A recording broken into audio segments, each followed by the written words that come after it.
তৃতীয় বিয়ে প্রসঙ্গে যা বললেন ৫৯ বছরের আমির। দীর্ঘদিন ধরে গুঞ্জন শোনা যাচ্ছিল, তৃতীয়বারের মতো বিয়ে করতে যাচ্ছে বলিউড তারকা আমির খান। দ্বিতীয় স্ত্রী কিরণ রাওয়ের সঙ্গে বিচ্ছেদের পর অভিনেত্রী ফাতিমা সানা শেখের সঙ্গে আমিরের প্রেমের গুঞ্জন রটেছিল। সম্প্রতি এ প্রসঙ্গে জানতে চাওয়া হয় আমিরের কাছে। মুম্বাইয়ের বিভিন্ন গণমাধ্যম খবর প্রকাশ করেছিল ফাতিমা সানা শেখের কারণেই নাকি কিরণের সঙ্গে আমিরের সম্পর্ক ভেঙেছে।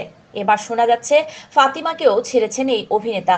এখন ৫৯ বছর বয়সে তৃতীয় বিয়ের জন্য পাত্রী খুঁজছেন আমির, জানিয়েছে হিন্দুস্তান টাইমস। কিছুদিন আগে রিয়া চক্রবর্তীর পডকাস্টে অতিথি হয়েছিলেন আমির খান। সেখানে তৃতীয় বিয়ে প্রসঙ্গ ওঠে। আমির খান বলেন, আমার বয়স এখন ৫৯ বছর, আর কবে বিয়ে করব? বিষয়টা এখন কঠিন। এখনো অনেকগুলো সম্পর্কে জড়িয়ে আছি, সন্তানদের সঙ্গে, ভাই বোনদের সঙ্গে। এসব সম্পর্কে আমি খুব ভালো আছি। একজন ভালো মানুষ হওয়ার জন্য নিজেকে প্রতিদিন প্রস্তুত করছি। তবে বৈবাহিক সম্পর্কটাও তার কাছে জরুরি। তিনি আরও বলেন, আমি একাকিত্ব পছন্দ করি না, আমার একজন সঙ্গী অবশ্যই প্রয়োজন।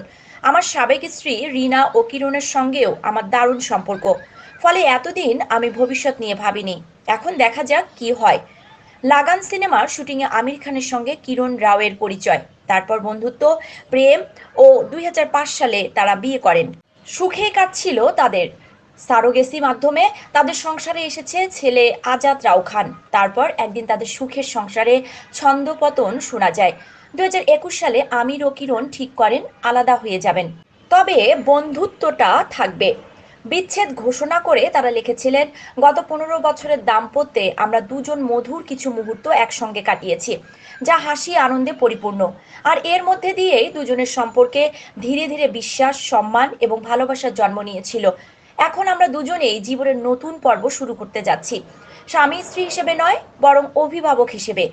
এই সিদ্ধান্ত হঠাৎ করে নেওয়া হয়নি। সেখানে তারা আরও লেখেন, আমরা অনেক দিন আগে থেকে আলাদা থাকার কথা ভাবছিলাম, শুধু সঠিক সময়ের অপেক্ষা করছিলাম। তবে এই সিদ্ধান্ত আমাদের সন্তান আজাদের ওপর কোনো প্রভাব ফেলবে না। আমরা দুজন আজাদকে বড় করে তুলব, একসঙ্গে সিনেমা ও পানি ফাউন্ডেশনের কাজ করব। আমাদের বন্ধু আত্মীয় পরিজনকে ধন্যবাদ সবসময় আমাদের পাশে থাকার জন্য।